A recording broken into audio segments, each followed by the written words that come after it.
Friends, welcome to our channel. Latest ఎపిసోడ్లో ఏం జరగబోతుందో ముందుగానే తెలుసుకుందాం. ఫ్రెండ్స్, డైలీ సీరియల్ నోటిఫికేషన్ కోసం ఛానల్ని సబ్స్క్రైబ్ చేసుకోండి ఫ్రెండ్స్. అండ్ పక్కనే ఉన్న బెల్ ఐకాన్ని క్లిక్ చేసి ఆల్ ఆప్షన్ని సెలెక్ట్ చేసేయండి. లక్కీ నా కూతురా, ఇది కళ నిజమా, లక్కీ నా కన్న కూతురా అని చెప్పేసేసి మిత్ర అమాంతం లక్కీని హక్ చేసుకొని కన్నీటి పర్యంతం అయిపోతూ ఉంటాడు. ఇక అప్పటి నుంచి కూడా ఇంతకాలం లక్ష్మిని తన భార్య తనని మోసం చేసింది అని, నమ్మక ద్రోహం చేసి వెళ్ళిపోయిందని అంటూ లక్ష్మి మీద ప్రేమను చూపించని మిత్ర లక్కీ కూడా తన కూతురే అని తెలిసి ఈ జన్మకే కాదు 7 జన్మలకి కూడా లక్ష్మిని నా భార్యగా రావాలి అని చెప్పేసేసి ఎంతగానో సంబరపడిపోతూ ఉంటాడు. ఇక మిత్రానంద్ కుటుంబం అయితే చింతలేని కుటుంబంలాగా ఆనందంగా ఉంటుంది. మరి ఇంతకీ అర్జున్ ఎటువంటి సిచ్యువేషన్లో లక్కీ తన కూతురని నిరూపించాడు, మిత్రకు ఇంత ఆనందాన్ని అర్జున్ ఏ రకంగా ఇచ్చాడు, మనీషా ఏం చేయబోతుంది తెలుసుకోవాలి అనుకుంటే ఫ్రెండ్స్ ఈ వీడియోని ఎక్కడా స్కిప్ చేయకుండా చివరి దాకా చూసేసేయండి. ఇక రెండో రోజు కూడా కోర్టులోకి అయితే వెళ్తారు కదా. ఇక వెంటనే అర్జున్కి ఏమాత్రం కూడా ఛాన్స్ ఇవ్వకోకుండా చాణక్యనే, యువర్ ఆనర్, మాకు రెండో రోజు పోస్ట్పోన్ చేసినందుకు మాకే మంచి పని అయింది. ఇప్పుడు చెప్తున్నాను చూడండి, నిన్న మీకు ఒక సాక్ష్యాన్ని చూపించలేదు, ఈరోజు ఒక సాక్ష్యాన్ని చూపిస్తున్నాను. ఇక నా క్లయింట్ పార్వతీకి లక్కీకి ఇద్దరికి చేసిన DNA టెస్ట్ పేపర్స్ ఇదిగోండి యువర్ ఆనర్, లక్కీ ముమ్మాటికి పార్వతీ కూతురే అని చెప్పేసేసి ఇక ఆ రిపోర్ట్ని అయితే ఇస్తారు. జడ్జి గారు ఆ రిపోర్ట్ని చూసి, అవును, DNA రిపోర్ట్లో స్పష్టంగా కనిపిస్తుంది వాళ్ళిద్దరూ తల్లి కూతుర్లే అని చెప్పేసి అనగానే ఒక్కసారిగా మన అర్జున్ అయితే తన వైపు వాదించుకోవటం కోసం ఒక్కసారిగా లెగుస్తాడు. సీనియర్ నర్స్ ఉంటుంది కదా, తనని పిలిచి, ఇన్ని సంవత్సరాలైంది, 8 ఏళ్ళు అయ్యింది, 8 ఏళ్ల క్రితం జరిగింది అంత బాగా నువ్వు ఎలా గుర్తుపెట్టుకోగలిగావు? ఆ రోజు ఈ పార్వతి ఒక్కటే డెలివరీకి వచ్చిందా, పార్వతి కాకుండా ఇంకెవరైనా డెలివరీకి వచ్చారా? ఇవన్నీ క్వశ్చన్స్ అడిగిన తర్వాత ఇక వెంటనే మిత్ర, యువర్ ఆనర్, ఇప్పుడు బోన్లోకి రావాల్సిందిగా మిత్రానందన్ని లక్ష్మిని కూడా రావాలని కోరుతున్నాను అని అర్జున్ అనగానే ఒక్కసారిగా ఎవరికి ఏమీ అర్థం కాదు. అదేంటి, అర్జున్ కేసు గెలవాలి అంటే ఒక పక్క మిత్రను ఒక పక్క లక్ష్మిని బోన్లోకి రమ్మంటున్నారు ఏంటంటే అని చెప్పేసి దేవయాని మనీషా వాళ్ళు ఒకరికొకరు మొహాలైతే చూసుకుంటూ ఉంటారు. ఇక మిత్ర లక్ష్మిలు ఇద్దరు కూడా బోన్లోకి అయితే వెళ్తారు. ఇక వెంటనే మిత్రానందన్, లక్ష్మి మీరిద్దరూ భార్యాభర్తలు అవునా కాదా అని చెప్పేసి అనగానే అవును అని చెప్పేసేసి లక్ష్మీ మిత్ర వాళ్ళైతే చెప్తూ ఉంటారు. మీకు పెళ్ళయ్యి ఎంతకాలం అయ్యింది, తర్వాత మీరు ఎంతకాలం విడిపోయారు, ఇవన్నీ కూడా అడుగుతూ ఉంటారు. ఇక వెంటనే ఇలా పర్సనల్ గోల్ అంతా మనకెందుకు యువర్ ఆనర్ అని చెప్పేసేసి చాణక్య అయితే అంటూ ఉంటాడు. చూడండి మిస్టర్, ఇది పర్సనల్ గోల కాదు, ఇందుట్లోనే లక్కీ యొక్క పుట్టుక అనేది ముడిపడి ఉంది, అందుకోసమే ఇవన్నీ అడుగుతున్నాను అని చెప్పేసి అనగానే ఇక వెంటనే ఇక తను ఒక చిన్న ఇన్సిడెంట్ జరగటం మూలన లక్కీ ఆ ఇంటి నుంచి దూరంగా వెళ్ళిపోయానని చెప్పేసి లక్ష్మి అయితే చెప్తుంది. లక్ష్మి చెప్పిన తర్వాత అప్పుడు నువ్వు ఎక్కడున్నావమ్మా అని అనగానే బస్సు యాక్సిడెంట్లో నేను ఒక అమ్మాయిని కాపాడాను, ఆ అమ్మాయి తనని నన్ను కాపాడినందుకు స్పృహ కోల్పోయిన నన్ను తన ఇంట్లోనే పెట్టుకొని తనని నేను రక్షించినందుకు, తన ప్రాణాన్ని కాపాడినందుకు నా ప్రాణాన్ని ప్రతిరోజు కంటికి రెప్పలా చూసుకుంటూ వచ్చారు. 3 నెలల తర్వాత నేను స్పృహలోకి వచ్చాను. అప్పుడే నాకు తెలిసింది నేను గర్భవతినని చెప్పేసి అనగానే అవునా, ఓకే, సరే అయితే మిత్ర నువ్వు చెప్పు, ఎప్పుడూ కూడా వైజాగ్లో ఉండేవాడివి, నువ్వు సడన్గా మున్నార్కి ఎందుకు వెళ్ళవలసి వచ్చింది అని చెప్పేసి, లక్కీని నీతో పాటు ఏ సిచ్యువేషన్లో తీసుకొని రావాల్సి వచ్చింది అని చెప్పేసి అర్జున్ అయితే అడుగుతూ ఉంటాడు. ఇక అప్పుడు మిత్ర, యాక్చువల్గా నేను చాలా బాధలో ఉన్నాను, కంపెనీ ఆఫీస్ వర్క్స్ ఏవి పట్టించుకోవటం లేదని, కొంచెమైనా చేంజ్ అయితే మైండ్ అంతా రిఫ్రెష్మెంట్ అవుతుంది అని చెప్పేసి మా మామ్ నన్ను మున్నార్కి తీసుకొని వెళ్ళింది. అక్కడ మాకు టీ ఎస్టేట్స్ కూడా ఉన్నాయి. యాక్చువల్గా భాస్కర్ మా అసిస్టెంట్, మా కంపెనీ మేనేజర్, అతనే మొత్తానికి అక్కడ టీ ఎస్టేట్స్ అంతా చూసుకుంటూ వస్తాడు. సో మేము అక్కడికి వెళ్ళాం. తీరా అక్కడికి వెళ్ళిన తర్వాత పవర్ పోయింది, ఒక్కసారిగా చీకటి అలుముకుంది. కరెంటు పోయి చీకటి అలుకుపోవడం, పెద్ద గాలివాన పడుతూ ఉంటుంది. తన ఇంట్లో తనకు ఒక చెల్లెలు ఉందని చెప్పేసి భాస్కర్ అప్పుడే మాకు చెప్పాడు.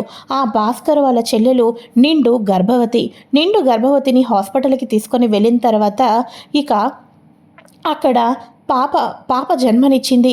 పాపకు జన్మనిచ్చిన తర్వాత ఆ పాపను మా చేతిలో పెట్టారు. తర్వాత తను కనిపించుకోకుండా పోయింది అని చెప్పేసేసి చెప్పంగానే ఇక్కడే అసలైన పాయింట్ ఉంది యువర్ ఆనర్ అని చెప్పేసి అనగానే ఏంటా పాయింట్ అని చెప్పేసేసి అందరూ ఆశ్చర్యంగా చూస్తూ ఉంటారు. ఇక వెంటనే లక్ష్మి నీ డెలివరీ ఎలా అయిందో కొంచెం చెప్పమ్మా అని అనగానే యువర్ ఆనర్ అది ఇప్పుడు మీరు ఎలా అయితే మున్నార్లో గవర్నమెంట్ హాస్పిటల్లో వర్షం పడుతూ చీకటిగా ఉంది అని చెప్పారు, ఆ టైంలోనే నాకు కూడా ఇక డెలివరీ అనేది అయ్యింది. తర్వాత నాకు బాబు పుట్టాడు. బాబు పుట్టిన తర్వాత నేను బాబును తీసుకొని వచ్చేసాను అని చెప్పేసి అనగానే ఇక వెంటనే యువర్ ఆనర్ తనకి బాబు పుట్టాడు, బాబును తీసుకొని వెళ్ళిపోయింది. పార్వతీకి పాప పుట్టింది, తను పాపను వదిలేసి వెళ్ళిపోయింది. అయితే ఇప్పుడు ఇదంతా ఏంటి యువర్ ఆనర్, కేసుని తప్పుదోవ పట్టించడం కాకపోతే అని చెప్పేసి చాణక్య అయితే అంటూ ఉంటారు. మిస్టర్ చాణక్య గట్టిగా మాట్లాడి అబద్ధాన్ని 10 సార్లు యువర్ ఆనర్ అని చెప్పేసి జడ్జి గారి ముందు చెప్పుకున్నంత మాత్రాన తల్లికి బిడ్డ ఎప్పుడూ కూడా దూరం అయిపోదు. ఇది పేగుబంధం. నిజమైన తల్లికి మాత్రమే బిడ్డ అనేది దక్కాలి అని నా తాపత్రయం కూడా. యువర్ ఆనర్ ఇప్పుడు మీరు విన్నారు కదా, యాక్చువల్గా వీళ్ళు వెళ్ళిన లక్ష్మికి ఆశ్రయం ఇచ్చిన వాళ్ళు భాస్కర్ వాళ్ళు. మిత్ర దగ్గర వర్క్ చేస్తున్నది భాస్కరే. కాబట్టి ఇంతకాలం 9 నెలలు తన భార్యను కాపాడిన లక్ష్మిని ఒక అన్నగా భాస్కర్ చివరి వరకు చూడసాగాడు.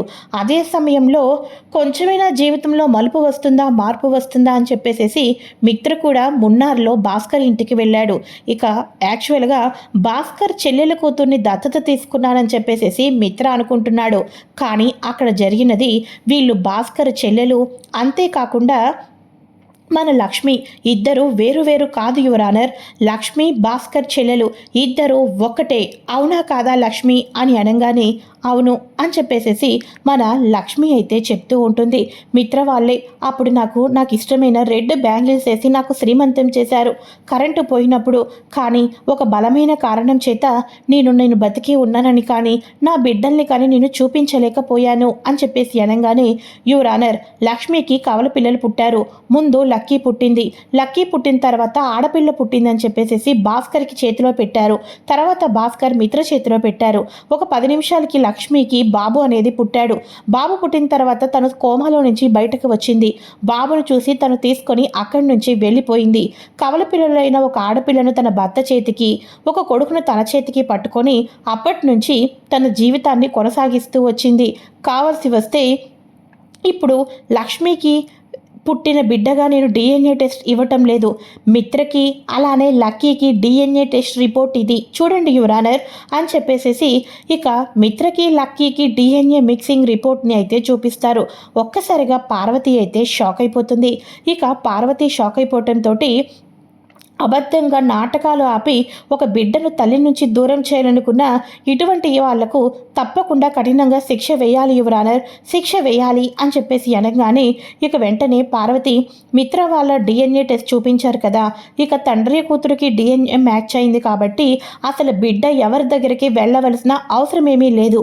లక్కీ పూర్తి బాధ్యత జీవితాంతం మిత్రానందందే కన్న తండ్రి కాబట్టి అని చెప్పేసేసి అర్జున్ గట్టిగా అయితే కోర్టులో వాదించడంతో మిత్ర కళ్ళల్లో ఆనంద బాష్పాలు కన్నీళ్లు వచ్చేస్తాయి. ఒడిలో ఉన్న తన కన్న కూతుర్ని చూసి నా కూతుర్నే నేను దత్తత తీసుకున్నానా, ప్రపంచంలో ఇది ఎవరూ చేసి ఉండరు, కన్న బిడ్డను నేను దత్తత తీసుకున్నాను, నా పంచ ప్రాణాలుగా కాపాడుకుంటున్నది నా కూతుర్నే అని చెప్పేసి మిత్ర అమాంతం లక్కీ పాపని హక్ చేసుకొని కన్నీటి పర్యంతం అయిపోతూ ఉంటాడు. ఇక వెంటనే పార్వతి గురించి డిస్కషన్ చేస్తూ ఉండగా పార్వతి దొంగ మదరని తను ఎలాగో ఈ క్యారెక్టర్లన్నీ కూడా నటిస్తూ ఉంటుందని చెప్పేసేసి ఇక మొత్తానికి కూడా అట్నుంచి కూడా సాక్ష్యాలు తీసుకుని వస్తాడు. పార్వతి యొక్క నిజస్వరూపం క్యారెక్టర్ ఆర్టిస్టుగా నటిస్తుందన్న విషయాన్ని కూడా పూర్తిగా జడ్జి గారి దగ్గరికి తీసుకుని వెళ్తాడు అర్జున్. ఇక వెంటనే పార్వతికి శిక్ష పడాలి అంటున్నప్పుడు సార్ నాదేమీ తప్పులేదు సార్, నేను నిజంగానే క్యారెక్టర్ ఆర్టిస్టుని సార్, ఏదో డబ్బుల గురించి వచ్చాను, కాకపోతే నా వెనకాతల ఉండి జరిపించినది మాత్రం అదిగోండి అక్కడ కూర్చొని ఇదంతా చూస్తుంది కదా తనే సార్ తనే అని చెప్పేసి సరయు కూడా చెప్తారు. ఎస్ యువర్ ఆనర్, సరయునే ఇదంతా చేసింది. ఎందుకంటే సరయు మిత్రకు బిజినెస్లో కాంపిటీటర్. యాక్చువల్గా lucky group of company chairman సీట్ని సరయునే కూర్చోవాలనుకుంది. కానీ లక్ష్మి తన భార్య అదంతా జరగనివ్వలేదు. కాబట్టే చాణక్య గారు నిన్న ఢిల్లీ నుంచి ఇక్కడికి వచ్చినప్పటికీ కూడా, ఆయన సీనియర్ మోస్ట్ లాయర్ అయినప్పటికీ కూడా, ఇక ఆఫ్టర్ ఆల్ పార్వతి గురించి వచ్చి కేసు వాదించారు. కానీ పార్వతి రూపాయి బిల్ల కూడా ఇవ్వలేదు.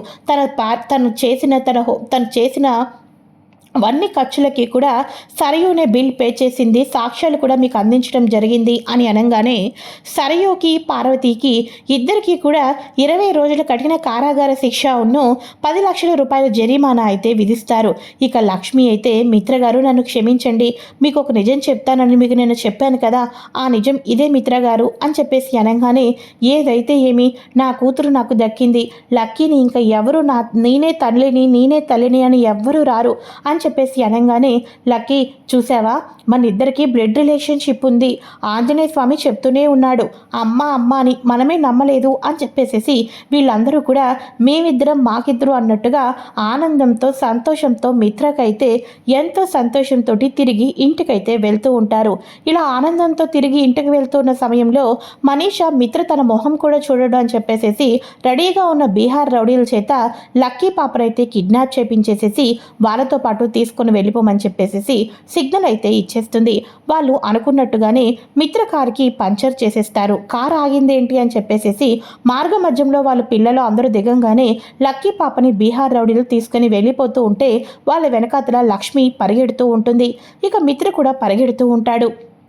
ఈ రకంగా బీహార్ రౌడీలు లక్కీని అయితే తీసుకొని వెళ్ళిపోతారు. మరి ఇంతకీ లక్కీని మన లక్ష్మి ప్రాణాలను తెగించి కాపాడుకుంటుందా లేదా, లేకపోతే ఇక మిత్ర లక్ష్మిని దూరం చేసుకుంటూ నా బిడ్డ దూరం అయిపోయింది అని చెప్పేసేసి ఇక జున్ను ఏమో మిత్ర దగ్గర, లక్కీ ఎవరి దగ్గర పెరగనుంది, రానున్న ఎపిసోడ్లో కుటుంబం నుంచి లక్కీ దూరం అయిపోయి ఎవరికీ తెలియకోకుండా దూరంగా బతుకుతుందా, ఏం జరగబోతుందో తెలుసుకోవాలి అనుకుంటే ఫ్రెండ్స్ తప్పకుండా ఛానల్ని సబ్స్క్రైబ్ చేసుకొని పక్కనే ఉన్న బెల్ ఐకాన్ని క్లిక్ చేసి ఆల్ ఆప్షన్ని సెలెక్ట్ చేసేయండి.